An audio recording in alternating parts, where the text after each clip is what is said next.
কলকাতা, খাস কলকাতায় বাংলাদেশি সন্দেহে মারধরের অভিযোগ উঠছে, কি বলবেন? কলকাতাতেও এই চিত্র?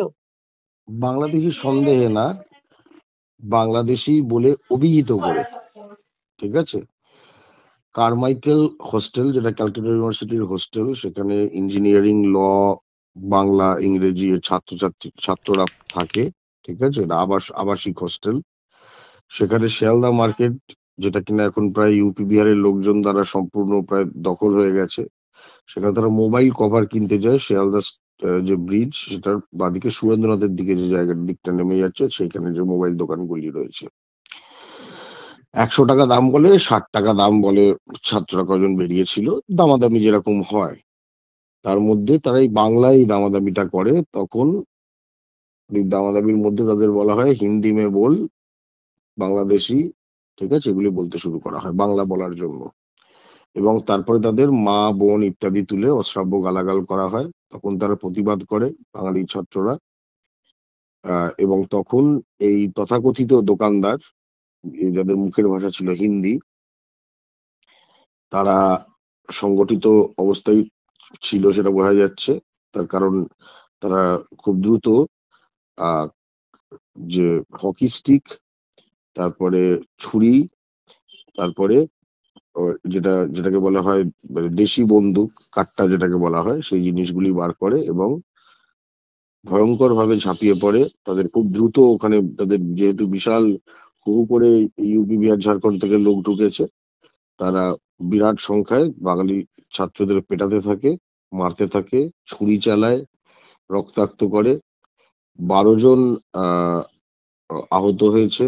তাদের মধ্যে 7 জনের মেডিকেল কলেজে হ্রাস করা হয়, 7 জনের মেডিকেল কলেজে রিপোর্ট, মানে মেডিকেল রিপোর্ট হয়েছে। আমি বাংলা পক্ষ সাধারণ সম্পাদক হিসেবে মোটামুটি এই সময়, যখন ওরা মেডিকেল কলেজে নিয়ে যাওয়া হয়, এই সময় খবরটা পাই আমি। তারপরে মুচিপাড়া থানায় যাই, সেখানে অভিযোগ করা দরকার।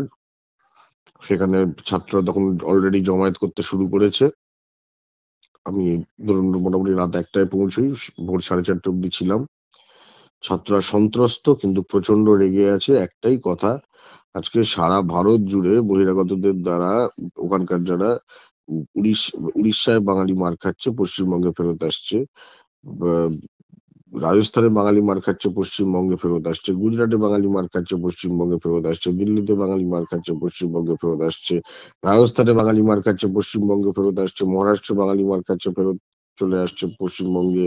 আচ্ছা, পশ্চিমবঙ্গে বাঙালি মার খাচ্ছে, পশ্চিমবঙ্গের বাঙালি ভারতীয় নাগরিক, এবার তারা কোথায় যাবে? এই প্রশ্নটা তো বাংলার মুখ্যমন্ত্রীকে উত্তরটা দিতে হবে। বাংলা পক্ষ বারবার যে বলে ভূমিপুত্র সংরক্ষণের কথা, সেটা কোথায় হচ্ছে? বাংলা পক্ষ যে বারবার বলেছে যে পশ্চিমবঙ্গের মাটিতে হকারি, এই দোকানগুলো কোনো বাইরের রাজ্যের বহিরাগতদের বেআইনি ভাবে দখল করতে দেওয়া যাবে না, সেটার সম্বন্ধে মুখ্যমন্ত্রীও সরব হয়েছিলেন। কি কি হয়েছে? ঠিক আছে, কিছুই হয়নি। এবং মানে এইটুকু, এই রাজ্যেও বলছেন বাঙালিরা মানে ঠিকঠাক ভাবে থাকতে পারবেন না, বাঙালি এই নিরাপদ নয়? রাজ্যেও বাংলা ভাষার জন্য বলার জন্য হিন্দি ভাষীদের রাজ্যে বাঙালিরা রক্তাক্ত হচ্ছে। এটাই হচ্ছে কালকের ঘটনার সামারি।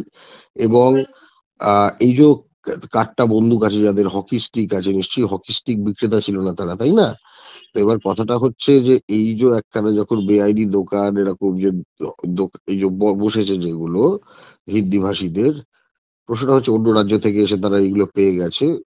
স্পষ্টত এবার জানা উচিত এদের বসিয়েছে কারা, এদের রাজনৈতিক পৃষ্ঠপোষক কারা। থ্যাংক ইউ দাদা। খুব স্পষ্ট।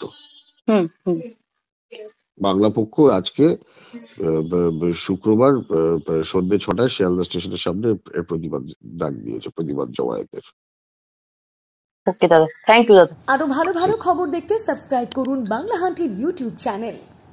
বাংলা হান্টের আরো খবর দেখতে নজর রাখুন। বাংলা খবর মানেই বাংলা হান্ট।